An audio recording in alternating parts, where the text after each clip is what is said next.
to another interesting episode of this interview series Parichaya, hosted by Department of Journalism, Mass Communication, FAKIR Mohan University. Today we have a very special guest here with us, a teacher, a writer, a researcher, but again an administrator, a policymaker, bureaucrat, Professor A.B. OTA. Welcome, sir. Such a pleasure to have you here, and I'm sure that this conversation is going to inspire many students who are going to watch this program. So, to begin with, you are from which part of Odisha? Well, I'm from the coastal part of Odisha. Okay. I come from a village in Khurda district. Okay. And how was your early life like? Look, if you ask about my early life, my father was a government servant. Okay. Wherever he is transferred, we go along with him. Okay. We have not studied in very quality schools because he was posted in tribal pockets, in rural areas, in urban areas. So we have seen many educational institutions, not of very high quality. And our education has been like that till college. I did my college in Bhubaneswar, in BJP Autonomous College, which is a very premier college. And then I did my post-graduation until my PhD also from Utkal University of Anthropology. Okay. So then your early education was full of, I must say, if to put it in a way, full of struggles. I mean, you've seen a lot of schools, a lot of places, and has that contributed in making your personality the way it is today? I mean, do you attribute a part of your success to that early day struggle? Because, I mean, in that process, I'm sure you must be picking a lot of things and you must be exposed to so much of learning in that process. I won't say that I've struggled in my early part of life. Okay. Only thing, we have not been educated in a very quality school. We have never studied in English medium schools and public schools. But in the process, we have seen many places, unlike many of you who have been studying in a particular place, at least their school education. So in the process, what has happened? I have seen many places, tribal places, non-tribal areas, coastal areas, capital city of Bhubaneswar. So we have seen many places, and we have the advantage of seeing many places, as a result of which we could get adjusted to situations which normally these days people, since they are born and brought up in a single place, are not blessed with. Okay. So anthropology, this was your calling from within, or there was any influence in the, in your extended family or in your family who asked you to go into this stream, or what made you take up anthropology? Look, when we came in 1972 to Bhubaneswar, my father was working as director, Fingerprint Bureau. Okay. And we used to stay in Utkal University, behind college, probably the boys' hostel in Utkal University. There's a police colony, and we used to stay there. When he used to go to, capital city or any other place, we used to walk down all the way till a place called, Panitanki in Utkal University to catch the town. Okay. So let me just narrate you. One fine morning, one fine evening, me and my sister who was doing her homeopathic studies in Bhubaneswar, we were going to catch the bus. Okay. So we met somebody who could, identify my sister and asked her that whether she is, such and such, because he was a classmate of my sister, Angul, when I was a small child. So he said, "How is your brother doing?" So he said, "My brother is here." And he had just, passed his matriculation. So he said that I am doing anthropology here in Utkal University. Why not you do anthropology, in his intermediate in BJP college. That is how we came to know for the first time in life the subject of anthropology. And I took anthropology. After that, I liked the subject so much so that became my passion. I did my graduation, post-graduation, so on and so forth. And probably my life and living centered around anthropology. And as the saying goes in Ikigai, the concept says, if you make your passion your profession, then there is just wonders that is to follow. So we can just have this conversation over the coffee. Thandi ho jayegi. Thank you. So then you continued teaching for quite, few time. You continued in BJP college. You see, I entered into my education, teaching profession after getting selected by Odisha Public Service Commission. Okay. And I started my job in DD College, Keonchhad. Acha. I stayed there for about 8 to 9 months, and then I got transferred in 1984 to BJP Autonomous College, where I continued in 2 phases for about 16 to 17 years. Wow.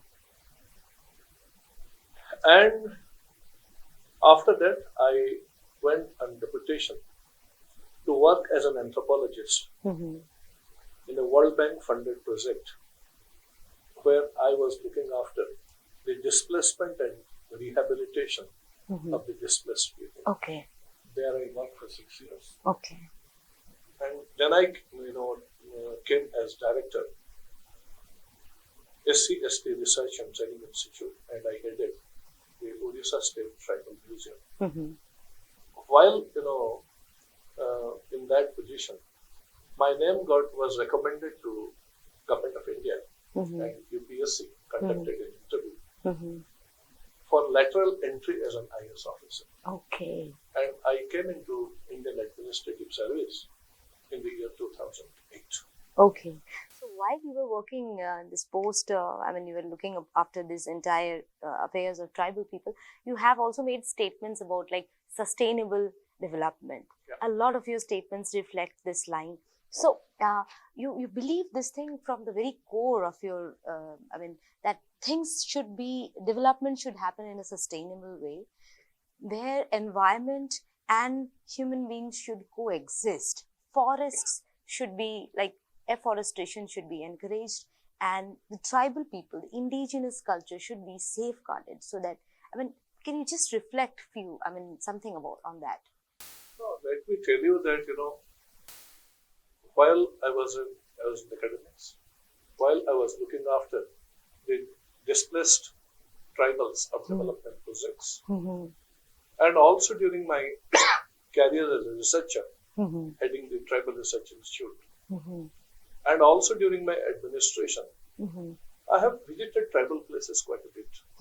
I have interacted with tribals. I have done research on tribals. I have done policy researches also on tribals and documented also quite a number of policies being in a committee. What I have seen in tribal areas, the tribal areas are full of natural resources. True.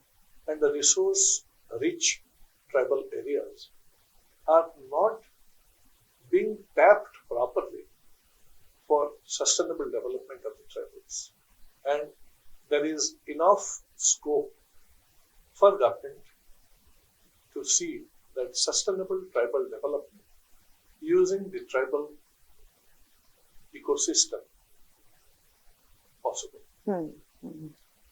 So what I did, when I was director Tribal Research Institute, when I was director Tribal Welfare, and when also I was working in various other capacities as advisor, Special Development Council, which was formed in 2017, I suggested interventions, livelihood interventions, revolving around the exquisite tribal culture. In other words, I wanted to put trust as to how the exquisite tribal culture can be leveraged as a livelihood option for the tribals. We have tried to do quite a lot in that direction. The state government was very keen. And a Special Development Council was constituted in 2017 under the able leadership of Honorable Chief Minister Naveen Patnaik.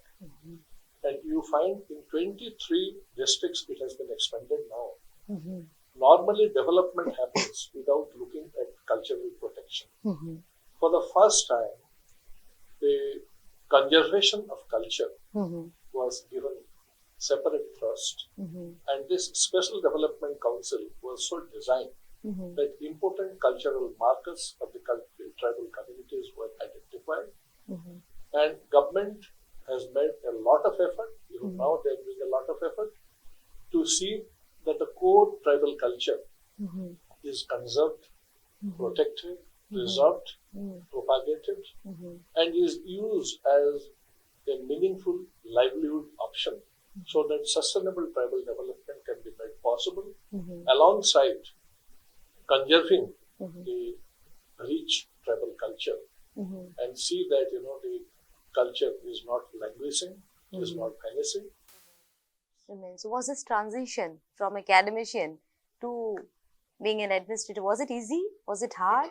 Full of challenges? Like what was it like? I must tell you, I feel fortunate to have come into Indian administration with the academic background. Okay. Because I have seen, there are many bureaucrats in the state of Odisha. Odisha has produced dozens of bureaucrats who have done brilliant work. One of them I always, attribute to Mr. Balakrishnan, R. Balakrishnan, who is the chief advisor to Honorable CM. He's an example, He has understood tribal culture more than anybody else in this state, at least I can tell you. But, I must tell you that my academic experience, my research experience has helped me a lot in my administrative service. Because normally you find anthropologists are taught how to communicate with the people, how to do participatory planning with the community, how to identify where the shoe pinches, and culture, which is a very important, marker. Often I have seen the tribal culture and the, cultural resistance plays a very pivotal role in not, permitting the tribals accessing to various development interventions, development schemes of government. They exist. So I try to understand as an academic, having academic experience, what are those things which can be retained and which are those things which can be compromised when development interventions can be made. So that made my life easy. So I have made my life easy and it has helped me a lot in doing administration better because I did documentation, I used my research methodology, which I have been trained in anthropology, to mix with the people, to interact with the people, to identify where are the felt needs, and I have identified why things are not happening, what is that which if tapped, probably the development can percolate to the tribal and they will not have to compromise with their culture and there will be a win-win situation for tribals in development as well as protection of culture. You were also posted in Balasore as collector of the city. Okay. I was 2 years, as a collector in Balasore. A very difficult time in 2011-12. Okay. That was a very difficult time. Why I am saying difficult? Because, I was to replace, legal collector within 24 hours. Okay. And that was a difficult time, I thought, before joining. But believe it or not, Balasore has proved to be my second home. I liked it so much. And the people liked me so much because I went down to the ground level. I have gone to the people when there is any issue to understand their problems and I have tried my best to address their core issues. That's what I have heard a number of times. Once you get connected with Balasore, it's very difficult to leave this place. You fall in love with the city.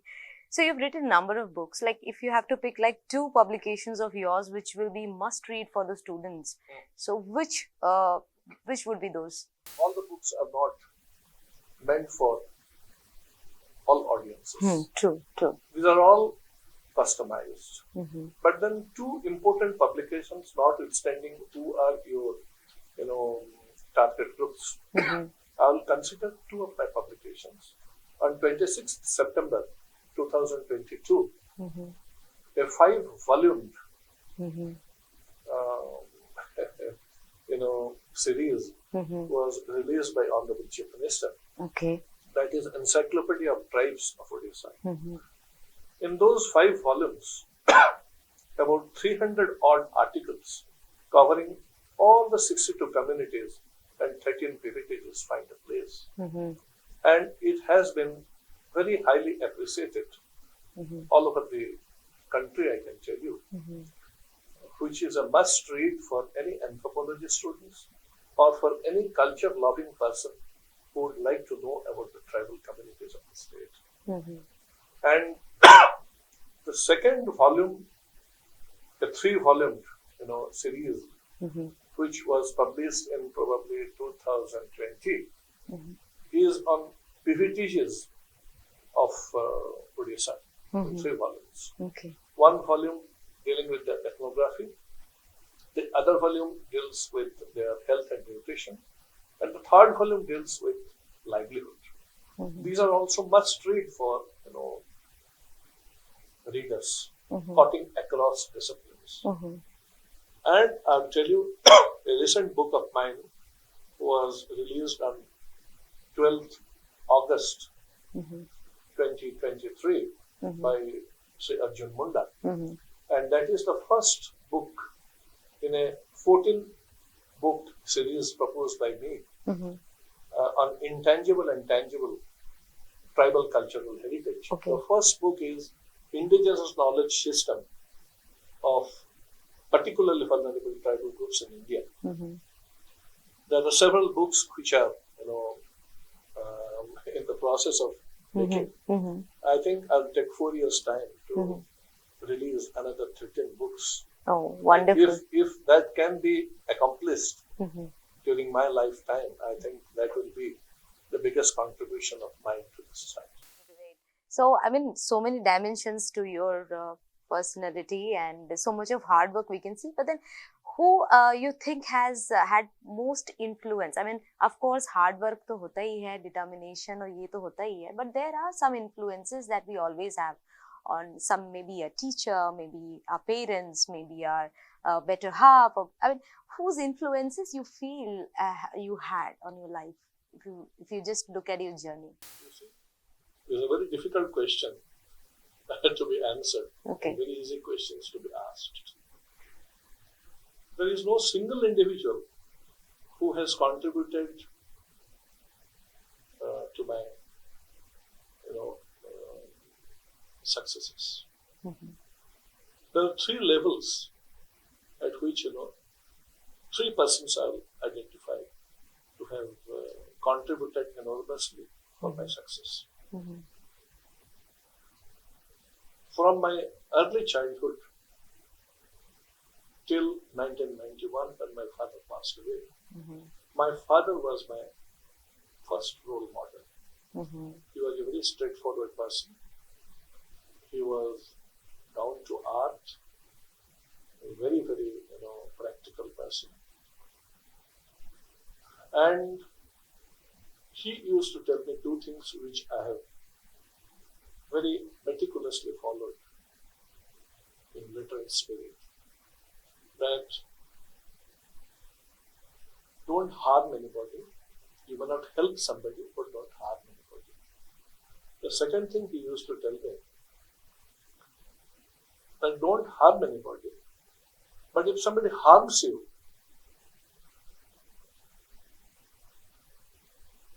try to pay back at an appropriate time, not on the spot.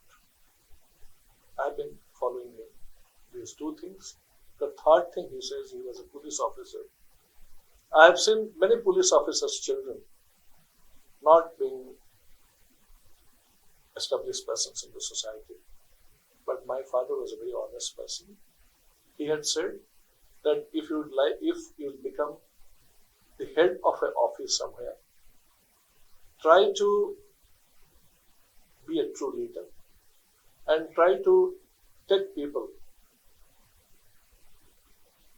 as a member of your family if you want to succeed. These are the three mantras that I have followed from my father. Then, when I became anthropologist in the directorate, worldwide funded directorate for resettlement and rehabilitation, one person who impressed most to change, my writing style, my way of looking logically at things, was an IAS officer called Satish Balram Agnihotra. He was very friendly to me, and I have learned a lot of things from him. He is my second role model. My third role model, who came to my life in 1984 when I married, was my wife. My wife was an educated person. He had done in those days in 1984 his polytechnic with very high percentage mark. He had got a job. But she didn't take up a job because we had two small kids by that time. And to support a family and to look after children, giving them time, bringing them up, nourishing them, she didn't do a job. At times during our career, we feel that we should have little more money to live better, which we have come across at different points in time, at the trying conditions, trying times of our life. But my wife has compromised all, what should I say, all, facilities, or luxury, all luxuries, and have contributed time to my children, for which they are very, very well placed in the society today. And all the successes that you find in my case, I have got the successes, but the compromises and the difficulties has been shouldered by my wife. Whenever I am in little difficulty, she has stood behind me first, and she has always encouraged. And when I have faced, bad situations in life, everybody has faced difficult situations in life. She has stood like a rock behind me, and I will attribute the most to her for my success, whatever it has been. So many students also watching this program, and we often ask our guests, like, if you have to give 3 mantras to everyone out there, what they should include in their routine or in their ideology or approach that will take them towards success. I don't know if we can say 3 mantras or 4 mantras, but I can tell a couple of lines to them, lines of advice. Okay. You see, these days, what our children are doing, what our students are doing, they are only searching internet overnight, not reading the original books, and they are jotting down points from the internet by surfing, and they are not delving deep into the subject matter. As a result of which, when they are facing interviews, I have taken so many interviews, I have seen students coming out with flying colors in respect of division and marks. But they are very, very shallow and have not delved into the subject deeply. So what I would suggest them, that there is no substitute to hard work, and there is no, there is no shortcut to success, and there is no substitute to hard work. True. So do hard work and don't look for shortcut. If these two mantras are, learned properly by you, you will succeed everywhere in life. So, dedication, discipline, determination, perseverance, and of course, hard work can make all your dreams come true. And with this note, at this note, I think we can come to end. बातें तो बहुत सारी हैं और मन भी नहीं कर रहा है कि इतनी सुंदर ये जो चर्चा है इसको पूर्ण विराम लगा दिया जाए, बट फिर भी because समय की अपनी सीमा है. And we have come to end of this another beautiful episode. And thank you so much for gracing this couch and coming to this program, Parichaya. Namaskar.